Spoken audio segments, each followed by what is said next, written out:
Today's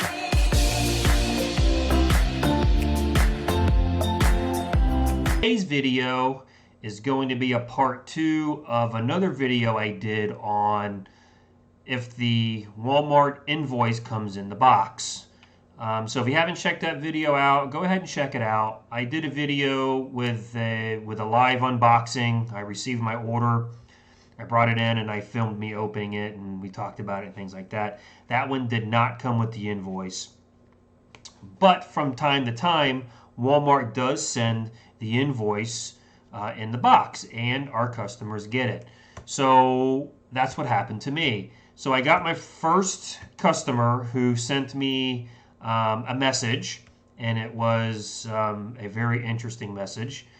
And we're going to go over that message. I'm going to dissect it. I'm going to talk about it, and then I'm going to also tell you the outcome. Okay, so here is the message. So we're going to go through it a little bit, and then I'll tell you what I think, and then I'll tell you the outcome. So basically, what happened is I sold this customer an Atari, and he got the invoice with the pricing on it. So, you know, a lot of us would be freaking out and be like, "Oh my God, what do I do?" And we're going to go over that a little bit today. So, to dive into it, so here's the message. So the message is, the Atari arrived today with everything enclosed, including the Walmart receipt. The receipt shows a price of $63.65. I paid $78.46. That is a profit of around $15. So let's stop right here. So as everybody knows, most of our profits are not that high because our margins are not that high. So we're not making as much as customers think. So the perception to this customer is that I made $15 off of this product, and how dare I make money, right? So there's a perception flaw here that I talked with the customer about. So $63, he paid $78 and $15. So let's back up just a hair. So we provide a service to our customers on eBay on some of the items that is hard to find, they can't find, they don't want to take the time to shop and look, and our customers pay a premium, and this is part of it. So let's continue. So I pay $78, that's a profit of $15. Yep, you can see an issue coming. All right, so there's mistake number one. Okay, so now he's getting a little bit threatening by saying that there's an issue coming because how dare I make money? He says, if I wanted to get it from Walmart, I would have got it from Walmart. Except I didn't know Walmart had these, but I do now. So let's talk about that. And that's the point I was just making. There's a lot of products that are deep inside of our sources that we find. And we find through our analytics, we find through our research, you know, things like that. And that's part of the service that we provide to our customers. Is we find the hard to find products that they could not find, or in this case, he had no idea, right? So guess what? He came to eBay and lo and behold, I had the product. So that has to be worth something, right? All right, so let's move on. He says, but I do now. He says, keep in mind, you have a 14-day return policy. What's the best remedy? To me, I say keep the system and you do a PayPal refund to me of the difference of $14.81. So this guy wants me to make zero money, right? So there's mistake number two. So basically he's, and this is extortion number one. So basically he's saying in this sentence that I have a 14-day return policy that either I refund him $14.81 or he's going to return the product altogether. But I'm a little smarter than that because he just told me that he'd rather keep the system. So that's in my best interest, right? So let's move on. So he says, and refund me the difference of $14.81. He says, I leave you positive feedback and we're done. Okay, so there's extortion number two. Feedback extortion is a huge no-no on eBay. So now he tried to say, I'm going to return the system if you don't refund me. And then he's saying that, I'll leave you positive feedback if you do return it. So basically, if you don't, then I'm not going to give you positive feedback. He said, by the way, the units at Walmart now are $69.69. Let me know what you think. Thanks. Well, I can probably guess what everybody knows what I think. So I'll tell you what I did in just a second. But this is so for all of you just starting out and who are very new to this and don't know how to talk to customers yet or know how to deal with shenanigans like this, I would highly recommend that you call eBay when you get something like this and you let them look at the email. There's nothing they can do about it right then and there because nothing has been done on the customer's end. So the customer always has to pull the trigger first.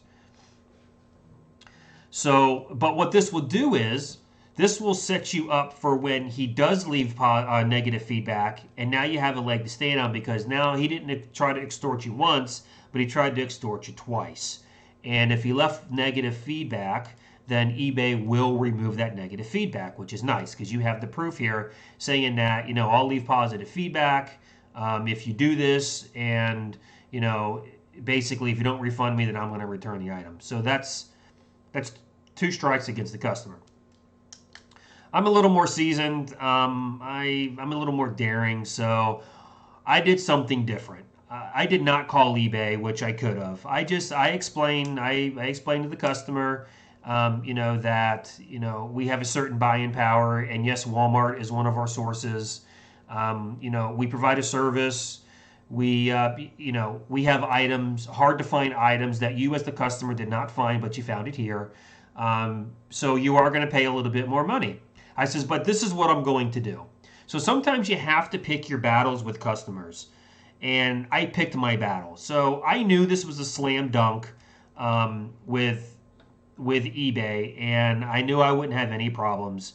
But I can read between the lines here. I know the customer really wanted it. He didn't want to send it back. His bark's worse than his bite. And I read that in this email. So what I actually did was I actually went ahead and refunded him $8. Why $8? Because it's better than 15 and it's less than 10. And I still made money. So I showed the customer that in good faith that I was willing to, I was willing to deal. A lot of you are probably saying, well, I wouldn't have given him back anything, and I would have just called eBay, and that's totally cool, and I would highly recommend it for beginners who don't know how to deal with customers yet. So I went ahead and refunded them $8. So to me, I picked my battle. Wasn't a big deal. It was only $8. And you're probably thinking, well, you're admitting guilt by doing this, by buying on Walmart and shipping it out. No, simply I just picked my battle, and it was a lot easier doing that. And I will down below go ahead and take a look. I posted what his feedback was, which was pretty phenomenal feedback. So again, his bark was worse than his bite. He loved the system. He just wanted it. He just wanted to complain about, I bought it from Walmart. And, basically he was pissed at himself because he didn't know that Walmart sold them, and especially for $60. So, with all that said, we're going to get customers who complain and who are going to, write us messages like this and try to extort and things like that. If this would have been different, if I wouldn't have, read between the lines on what the customer actually really wanted, then I probably would have called eBay and just been done with it. But I felt for $8, that was a pretty good investment to settle the whole situation without having to go through eBay, without having to open up a case, without having to, go through all the red tape. It was worth it for me in the end.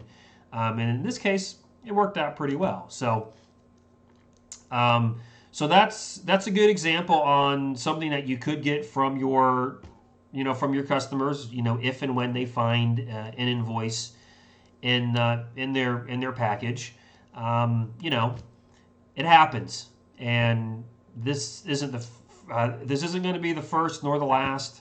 So you just have to deal with it case by case. So as soon as you get one of those messages, just sit back, read it a couple of times, read through the message, and kind of see what he really wants. If they're really being a jerk about it and they're saying, I'm going to leave you negative if you don't do this, then it might be worth getting them involved. But fortunately, in this case, I can read and see what the customer wanted. I mean, he just wanted to, see if I would play ball, and it worked out in the end. So go ahead and smash that like button. Please subscribe. Drop some comments down below. I answer all of my comments. If you have any questions, leave me questions. I love questions. Also, leave me some content of some videos that you want me to do that's going to help you grow your eBay business and or help you in your eBay business. So until the next video, I'll see you on the next one.